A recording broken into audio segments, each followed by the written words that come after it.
Hello বন্ধুরা, welcome back to my channel. তোমরা সবাই কেমন আছো? আশা করছি খুব ভালো আছো। আজ আমি চলে এসেছি কলকাতার অলিগলি পর্বের দ্বিতীয় ভিডিও নিয়ে। থাম্বনেল দেখে নিশ্চয়ই তোমরা বুঝে নিয়েছো কিসের ভিডিও হতে চলেছে। হ্যাঁ, আজ আমি তোমাদের নিয়ে যাব আলিপুর জেল মিউজিয়ামের ভেতরে। তোমরা এখানে কিভাবে আসবে চলো বলে দিই। প্রথমেই ব্লু লাইন মেট্রো ধরে চলে আসতে হবে যতীন দাস পার্ক মেট্রো স্টেশনে। যতীন দাস পার্ক মেট্রো স্টেশনে নেমে তারপর যে গেটটা হাজরা ক্রসিং এর দিকে যাচ্ছে সেই গেটের দিকে যেতে হবে, অর্থাৎ 4 নম্বর গেটে বেরোতে হবে। 4 নম্বর গেট দিয়ে বেরিয়ে সামনেই হাজরা ক্রসিং পড়বে, আর সেখান থেকে 5 মিনিটে অটো বা বাস ধরে তোমরা চলে আসতে পারবে খুব সহজেই আলিপুর জেল মিউজিয়ামে। চলো আর দেরি না করে ভেতরে প্রবেশ করা যাক। তবে তার আগে আমাদের অফিস ঘর থেকে টিকিট কেটে নিতে হবে, যেটার প্রবেশ মূল্য 30 টাকা। এছাড়াও তোমরা যদি সন্ধ্যেবেলা লাইট অ্যান্ড সাউন্ড শো শুনতে চাও তার জন্য কিন্তু আলাদা করে 100 টাকা দিয়ে টিকিট কেটে নিতে হবে। মিউজিয়ামের opening time, closing time, ticket মূল্য এবং লাইট অ্যান্ড সাউন্ড শো এর জন্য টিকিট মূল্য সমস্তটা কিন্তু এখানে লেখা রয়েছে, তোমরা পজ করে দেখে নিতে পারো। ভেতরে প্রবেশ করলে দেখতে পাবে সুন্দর সাজানো বাগান করা রয়েছে এবং ম্যাপ দেওয়া রয়েছে, যাতে তোমরা খুব সহজেই পুরো মিউজিয়ামটা ঘুরে আসতে পারো। এবং তোমরা ভেতরে প্রবেশ করলে শুনতে পাবে আবহ সঙ্গীত চলছে, যেটা কিন্তু এই পরিবেশকে আরো রোমহর্ষক করে তুলেছে। প্রথমেই আমরা চলে গেলাম বিধানচন্দ্র রায় কক্ষ, যেখানে বিধানচন্দ্র রায়কে দীর্ঘদিন বন্দী রাখা হয়েছিল। এরপর আমরা একে একে দেখে নিলাম নেতাজি কক্ষ। এখানে নেতাজি সুভাষচন্দ্র বসুকেও বন্দী রাখা হয়েছিল। এরপর চলে এলাম নেহেরু কক্ষ, যেখানে জওহরলাল নেহেরুকে বন্দী রাখা হয়েছিল এবং বন্দী থাকাকালীন অবস্থায় তার মেয়ে ইন্দিরা গান্ধী তার সাথে সাক্ষাৎ করতে এসেছিলেন। ঠিক এইরকমই একটি গাছের তলায় ইন্দিরা গান্ধীকে বসিয়ে দূর থেকেই তার বাবার সাথে সাক্ষাৎ করার জন্য অনুমতি দেওয়া হয়েছিল সেই সময়।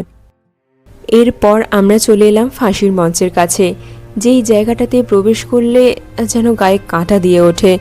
তার সাথে যে আবহ সঙ্গীত চলছে সেটা কিন্তু এই পরিবেশকে আরো ভারী করে তুলেছে। এই হলো অটোপসি রুম, যেখানে ফাঁসি দেওয়ার পরে ময়নাতদন্ত করা হতো।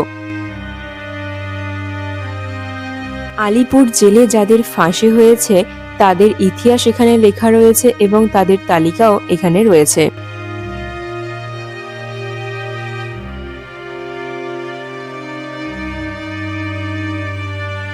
এই জায়গাটা কিন্তু অনেকটা বড়, অনেকটা সময় লাগবে এই জায়গাটা পুরোটা ঘুরতে। তাই তোমাদের বলবো যারা আসবে অবশ্যই হাতে সময় নিয়ে আসবে, প্রায় 2 থেকে 3 ঘন্টা তো লেগেই যাবে। এরপর হাঁটতে হাঁটতে আমরা চলে এসেছি সাধারণ কক্ষের কাছে, অর্থাৎ যেখানে সাধারণ মানুষদের বন্দি রাখা হতো খুবই অস্বাস্থ্যকর এবং বদ্ধ পরিবেশে।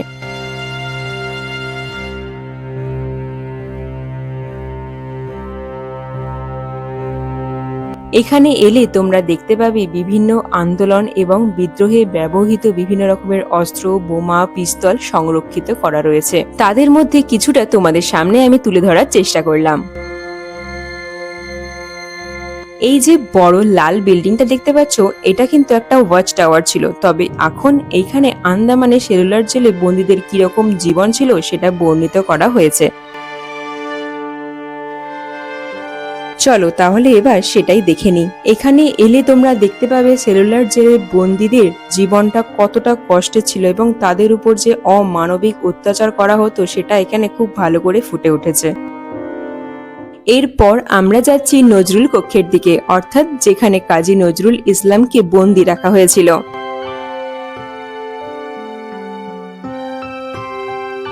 তিনি কিন্তু এই বন্দী অবস্থাতেও অনেক সাহিত্য রচনা করে গেছেন, আর তারই নিদর্শন কিন্তু এইখানে রয়েছে।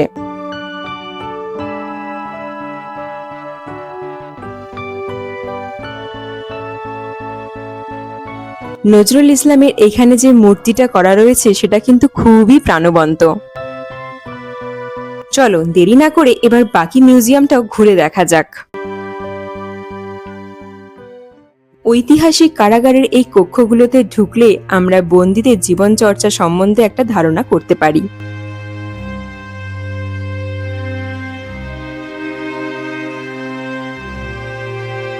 যেখানে বন্দীদের দিয়ে কি কাজ করানো হতো এবং তাদের উপর কি অমানবিক অত্যাচার করা হতো সেটা তুলে ধরা হয়েছে।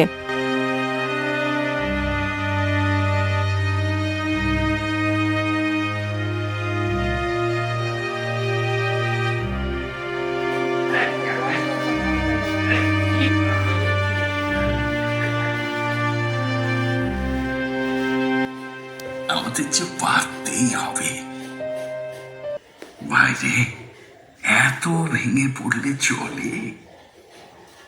দেশ মায়ের এখনো অনেক কাজ বাকি। মুখ তোল, তোল, চোখ মুছ। এবার আস্তে আস্তে আমরা চলে এসেছি আর্ট গ্যালারির দিকে। ইউনেস্কো কলকাতার দুর্গাপুজোকে 2021 সালে intangible cultural heritage of humanity আখ্যা দিয়েছেন।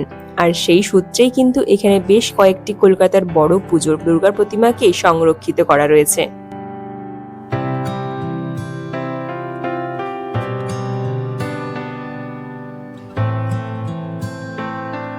ভারতের স্বাধীনতা সংগ্রামে নারী শক্তির অবদান ছিল অনস্বীকার্য, তাই এই মিউজিয়ামের ভেতরেই বেশ কিছু নারী স্বাধীনতা সংগ্রামীদের মূর্তি স্থাপন করা রয়েছে।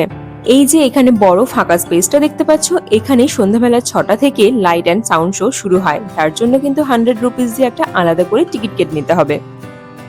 এই বড় লাল বিল্ডিংটা, এটা ছিল আলিপুর জেলের হসপিটাল বিল্ডিং। চলো ভেতরে তাহলে যাওয়া যাক এবং দেখা যাক কি কি রয়েছে। এই পিস্তলটা হলো দীনেশ গুপ্তের ব্যবহৃত পিস্তলের বিবর্ধিত রূপ।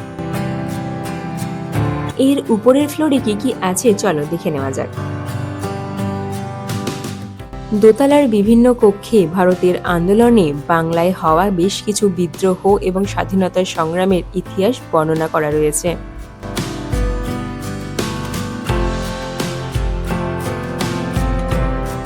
বাংলার মহিলা স্বাধীনতা সংগ্রামীদের প্রতি শ্রদ্ধাঞ্জলি স্বরূপ তাদের জীবন এবং তাদের যে অবদান এই স্বাধীনতার সংগ্রামে তা ছোট্ট ছোট্ট আকারে বর্ণনা করা রয়েছে।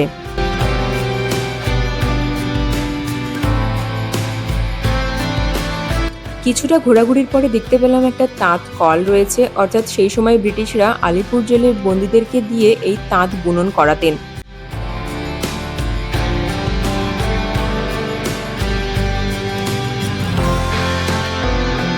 এই হলো সেই তাঁত কল, পরপর সাজানো রয়েছে। এই জেল মিউজিয়ামের ভেতরে যে লাইব্রেরি এবং সেমিনার হল রয়েছে সেখানে কিন্তু মাঝে মধ্যে বেশ কিছু এক্সিবিশন চলতে থাকে। তো আমরা যখন গিয়েছিলাম তখনও একটি এক্সিবিশন চলছিল। তো সেই সময় ভারতীয় শিল্পী মাধুরী পারেখের আর্ট এক্সিবিশন চলছিল। মিউজিয়ামের ভেতরটা যেহেতু অনেকটা বড় আর অনেকটা সময় লাগে, তাই ভেতরে কিন্তু খাওয়ার স্টল রয়েছে, তোমরা খিদে পেলে খেতে পারো। আমরাও এখান থেকে প্যাটিস আর লস্যি খেয়েছিলাম, তো তোমরাও খেতেই পারো। নর্মাল অ্যাভারেজ দাম নেয়, তবে তোমাদের সবাইকে বলবো প্লিজ ভেতরটা কেউ নোংরা করো না। তবে তোমরা যদি কেউ এসি সিটিং এরিয়াতে বসে খেতে চাও তার জন্য একটা ক্যাফেও রয়েছে। যেহেতু আমি যাইনি তাই এখানে খাবার কোয়ালিটি এবং দাম বলতে পারবো না।